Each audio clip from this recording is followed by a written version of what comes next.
আসসালামু আলাইকুম। প্রমিস রেসিপিতে স্বাগতম।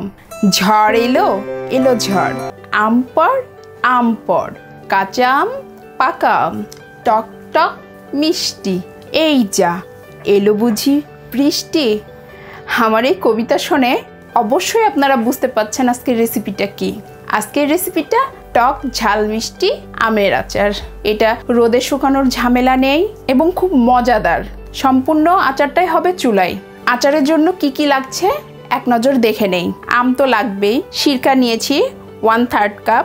এইখানে আমি তেলে নিয়েছি 1 টেবিল চামচ পরিমাণ মৌরি দিয়ে দিলাম। 1 চা চামচের কম আমি মেথি দিয়ে দিব। 1 টেবিল চা চামচ পরিমাণ 5 ফোড়ন দিয়ে দিলাম। 2 টুকরো মরিচ দিয়ে দিলাম, শুকনো মরিচ। এটা একটু ধৈর্য সহকারে ভালোভাবে ভেজে নেবেন আর খেয়াল রাখবেন যেন পুড়ে না যায়। সেই মশলাটা নিয়েছি 2 টেবিল চামচ, জিরার গুঁড়া নিয়েছি 1.5 চা চামচ, শুকনো মরিচ নিয়েছি 5টা, রসুন কুচি নিয়েছি 2 টেবিল চা চামচ, সর্ষে, কালো সর্ষেটা নেবেন অবশ্যই।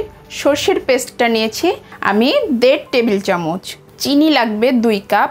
আমি এখানে 1 কাপ নিয়েছি, রান্নার সময় আরও 1 কাপ ইউজ করব। মরিচের গুঁড়া নিয়েছি 1.5 চা চামচ, হলুদের গুঁড়া নিয়েছি 1 চা চামচ, লবণ নিয়েছি 2 চা চামচের বেশি। আর এখানে পানিটা নিয়েছি আমটা কেটে পানিতে ভেজানোর জন্য।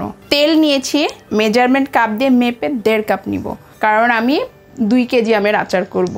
সেই ক্ষেত্রে আমার 1.5 কাপ সর্ষের তেল লাগবে। আমি প্রথমে আমটা কেটে দেখাই। আমটা আমি এভাবে 8 টুকরো করে কেটে নিয়েছি।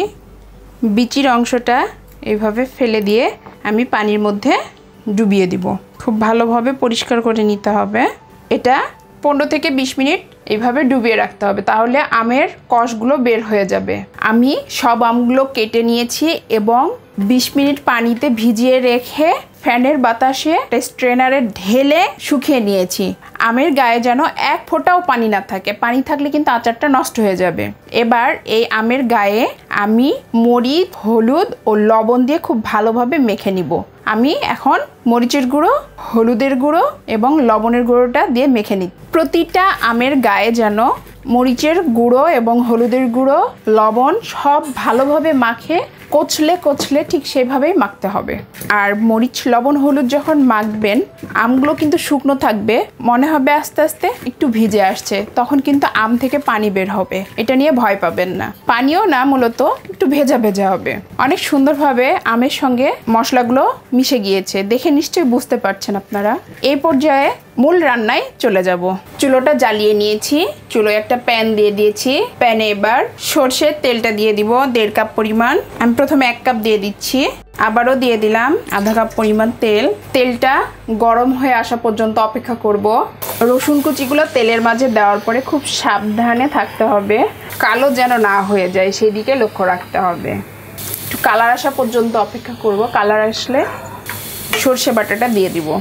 রসুনটাতে কালার চলে এসেছে, এবার সরিষা দিয়ে দিব। এই কাজটা খুব আস্তে করবেন, সরিষাটা দেওয়ার সঙ্গে সঙ্গে ছিটে উঠতে পারে। সরষেটা ভালোভাবে নেড়ে নিয়ে একটু কষিয়ে নিতে হবে।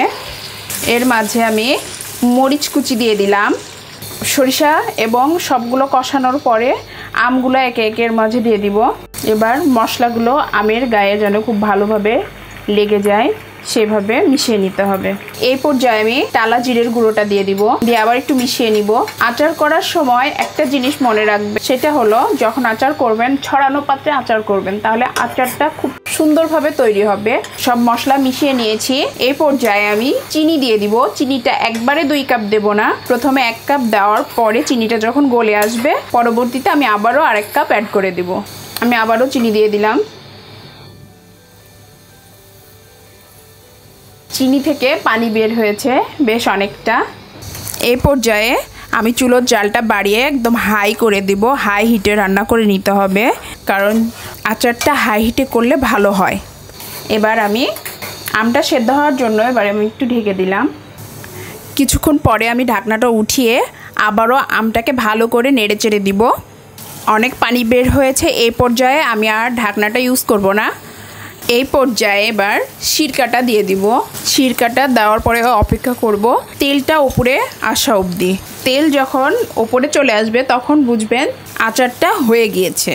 আচার নাড়ার সময় মনে রাখবেন আচারটা খুব আলতো হাতে নাড়তে হবে, আপনারা যদি প্রেসার দিয়ে নাড়তে যান আচারটা একদম ভর্তা হয়ে যাবে, ভর্তা হয়ে গেলে আচারটা মোটেও ভালো লাগবে না।